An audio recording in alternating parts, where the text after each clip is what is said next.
how important has fencing been in combating your own mental health issues? It's an interesting thing. My wife always thinks that when I don't go fencing, I get twitchy, and she's probably right. It's Fencing's one of those sports which engages you both physically and mentally.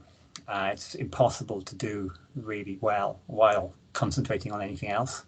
So you have to focus when you're doing it. So you're able to put aside many of the concerns for the rest of your life and your world while you do it, and you focus primarily purely on what you're doing. It's very much enables you to be in the moment, as it Yeah. were, which I think is very good for my mental health. There are often evenings when I am before I go training where you look outside and it's dark and it's cold and wet in the winter, and you're thinking, oh, God, can I really drag myself to do that? And then you do, and you come back 2 hours later with your mind clear, buzzing a little bit from adrenaline, and you're always immensely grateful that you did go. I think it's in general. I think doing fencing is fantastic for my mental health. Yeah. So in terms of, is there much dialogue around mental health in the fencing community? And has there been much change since you started fencing at 18? Well, I think when I started, I mean, because I'm in my 50s now, so I've been fencing for 30 years off and on. There was not very much conversation about mental health when I started.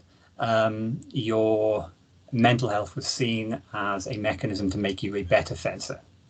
As I said before, if you couldn't focus, if you can't focus, if you can't keep yourself calm and in the moment, it's very difficult to fence well.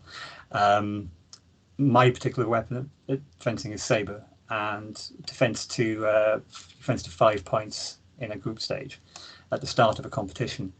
And when I last fenced in the World Championship, someone filmed and timed one of my fights, and to beat someone 5-1 took 51 seconds.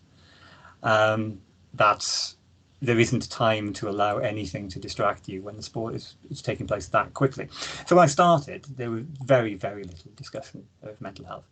I think that's changed now amongst 18, 20-year-old people who are fencing, at a high level, at that younger age bracket. I think there is more conversation about it now. So obviously fencing is seen as a sort of solo effort in terms of in competitions, but obviously you've competed as part of GB's team.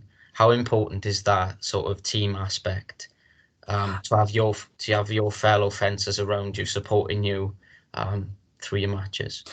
Um, I didn't used to really view it properly as being a team effort. I always more concerned with my individual performance.